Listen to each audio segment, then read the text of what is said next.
दोस्तों जीवन में सब कुछ हमारे हाथ में है। हमको क्या बनना है, किस रास्ते पर चलना है, मंजिल पे पहुंचना है, ये सब आपके हाथ में है। उस पर एक छोटी सी प्रस्तुति सर।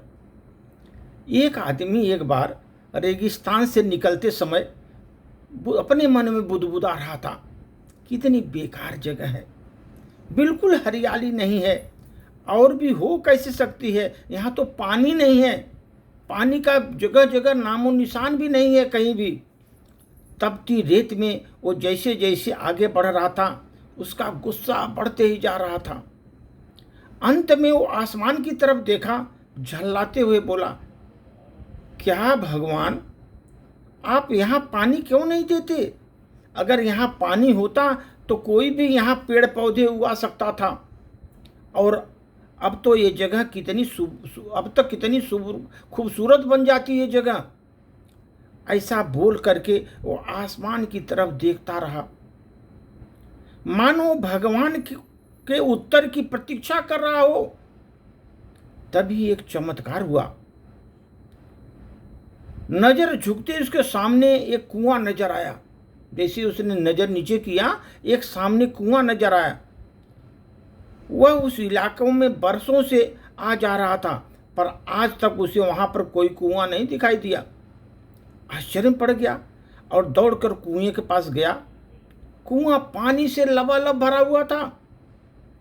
उसने एक बार फिर आसमान की तरफ देखा और पानी के लिए धन्यवाद करने के बदले बोला, पानी तो ठीक है, लेकिन इसे निकालने के लिए कोई उपाय तो होना चाहिए।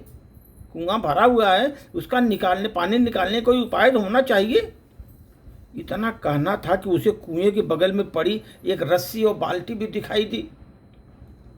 एक बार उसने फिर आंखों पर यकीन नहीं हुआ।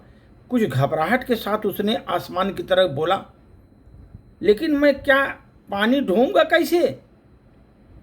तभी उसे महसूस हुआ कि वो पीछे से कुछ छू रहा है। पलट कर देखा तो एक ऊंट उसके पीछे खड़ा हुआ था।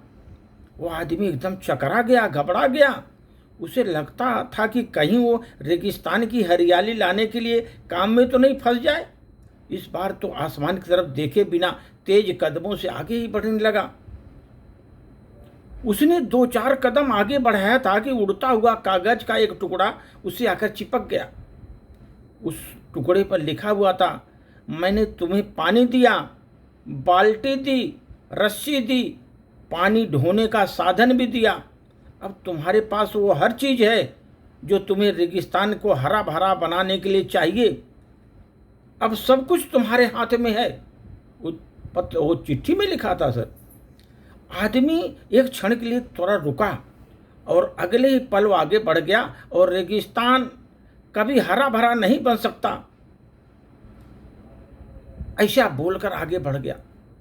दोस्तों, कई बार हम चीजों के अपने मन मुताबिक न होने पर दूसरों को दोष देते हैं, और हम कभी कभी दोषी सरकार को बनाते हैं, कभी कभी अपने बुजुर्गों को बनाते हैं। आपने बराबर काम नहीं किया होता तो बहुत अच्छा होता।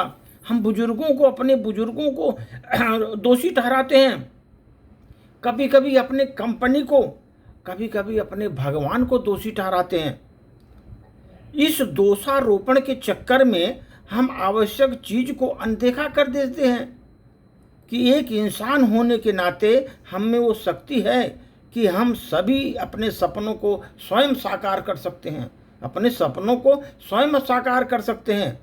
शुरुआत में भले ही ऐसा असंभव लगे, जिस तरह कहानी में उस इंसान को रेगिस्तान हरा भरा बनाने के लिए सारे साधन मिल गए, उसी तरह हमें भी प्रयत्न करने पर अपना लक्ष्य प्राप्त करने के लिए जरूरी उपाय मिल जाते हैं दोस्तों। लेकिन समस्या है कि ज़्यादातर लोग इन उपायों के होने पर भी उस आदमी की तरह तरस खाते रहते हैं, शिकायतें करना जानते हैं, बस अपनी मेहनत से दुनिया को बदलना नहीं चाहते, मेहनत नहीं करना चाहते, दुनिया को बदलना नहीं चाहते। वो खाली दोषारोपण करते हैं अपने पूर्वजों का, अपने भगवान पर दोषारोपण करते हैं। इसलिए दोस्त, एक कहानी से हमें सीख मिलती है कि शिकायत छोड़ो, अपनी जिम्मेदारी लो। तुम अपनी जिम्मेदारी लो और दुनिया को बदलना शुरू करो। ये तुम्हारे हाथ में है, सब कुछ तुम्हारे हाथ में है। अभी दोषारोपण छोड़ो, अपना खुद को बदलने की कोशिश करो दुनिया को। ये सब तुम्हारे हाथ में है।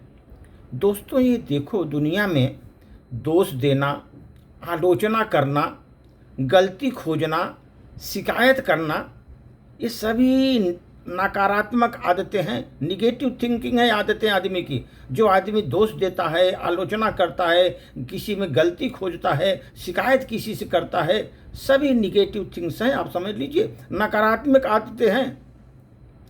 इसके कारण हम कार्य की जगह गलती खोजने में लगाते हैं। जो हम काम करके आगे बढ़ना चाहते हैं, गलती खोजने में लगाते हैं, व्यस्त हो जाते हैं और स्वयं परेशान रहते हैं।